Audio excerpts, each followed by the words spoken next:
Hi guys, Eva here at Crunchy Fingers, and today we're gonna be having fun with watercolor pencils.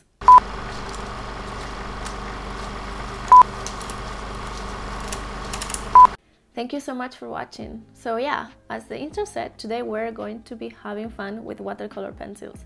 In particular, this watercolor pencil set from Faber-Castell Albrecht Durer watercolor pencils that I actually got from my parents as a present for my 30th birthday about 8 months ago. The story behind this box actually goes quite a long back. So my mom bought this box for my father, who also painted. Back in the days, maybe 10-15 years ago. Actually, he didn't use them so much. He had another whole set of watercolor pencils that he used to work with, so I guess he was just like waiting to maybe use those ones to try this once more. But he never really got around to it, and I think they changed places. The box ended up in another box, and it wasn't until last year that they kind of thought like, well, Eva is now painting, so maybe she wants to try this new medium, and they gave it to me for my birthday. I actually have not touched these pencils yet because I was a little bit, intimidated by learning or using a new medium that I have not worked with. I started with watercolors about 2 years ago, and I have mostly worked with watercolor pans. Lately, I have been dwelling into watercolor tubes, and I also have some watercolors in liquid form as well. But I had not really attempted to open this beautiful, beautiful box and try to work with this new medium. But now is the day. Like, I actually got really pumped up to, open it. It smells like wood. These colors look so beautiful. And I really want to see what I can do with them, and I want to learn how to use them better. Maybe even learn some techniques to work in the way that I like working also with the watercolor pans and the watercolor tubes. So today I invite you to come with me to this journey of learning about watercolor pencils. This watercolor pencil set is from Faber-Castell. Faber-Castell was actually founded in, 1761, so almost 260 years ago. They decided to call their line of watercolor pencils Albrecht Durer because Albrecht Durer was one of the most known artists of the German Renaissance. Here you can see actually a self-portrait of Albrecht Durer when he was 26 years old, and he's known also for his watercolor paintings. So I think Faber-Castell wanted to honor the work of Albrecht Durer by putting the name into these very good and high quality watercolor pencils. So I am super excited to see what we can do with them. Just look at how beautiful these colors are. They just look so nice laid out together. These are 120 colors, which I believe are the whole collection of colors that Faber-Castell offers for this, and I am so happy that my parents decided to give this to me. Of course, I expect that the paper that one uses for these pencils is going to have a huge impact in how the pencil then renders into watercolor form and in the fluidity of it, and also the texture that one can get. So I decided to use really good watercolor paper to start trying this new medium. This is Archer's fine grain 300 grams, and I have big sheets, so I'm gonna cut it into smaller pieces to work with it. Even though it's fine grain, this paper has a little bit of texture to it, which I think is really nice if we want to kind of still get some of this pencil texture into the grooves of the paper. So I'm gonna go ahead with it and see how it looks. I've been researching a little bit the techniques that can be used and how the colors come to life so much when you put the water on top of the laid pencil lead in the paper. So I'm gonna go ahead and I'm gonna try to make a super simple sunset scene to see how the colors blend together. I think sunsets is really good to try to see how transitions of colors work together. So I'm gonna, try to do something with these colors like yellows and blues and some magentas as well, and see what we can do with it. And I hope that this first painting is not gonna be perfect, but it's gonna teach me some things about how to use these pencils.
Welcome back, guys. I hope you enjoyed watching the making of this painting. I actually was so amazed at how the vibrancy of the colors just come to life when you put the water on top of the pencil shading that you have done in the paper. It's really like a super good like feeling to see how it's almost not there, and then you bring the water and it just like gets these like super strong colors. I also have seen that they can blend really well together, so I would say that for making these kind of gradients, these pencils are amazingly good. So if you are thinking of using watercolors to make this kind of gradients and you are a little bit afraid of, you know, water management when you're working with the pans, I think this could actually be really good for you to try and make these smooth gradients that you have in mind. As you can see, it was a really simple painting. I didn't try to get into complicated shading and areas yet. I just put a couple of birds in the end to kind of give it some depth and some more feeling of being in the beach. And then I also tried to make some cloud shapes like with some shading underneath. But yeah, overall, I liked it a lot. I liked it more than I expected that I would like it. So I am going to go back to it and I'm going to try to do more things with them for sure. I hope you guys enjoyed it. I hope you guys would like to see how this watercolor journey with watercolor pencils goes. So I encourage you to subscribe to this channel and maybe even click the bell so you can get notified when new videos are up. And of course, if you like this video, please give us a thumbs up and please comment. Tell us if you like this kind of new medium, if you have tried watercolor pencils before, why would you like to try watercolor pencils? Any thoughts and any things you want to share with me, I would like to get into a conversation with you about them, of course. I'm super excited about this new media to try for watercolors. Like, I think really nice things can be done with it. Thank you so much for watching and I hope to see you back in the next video. Bye!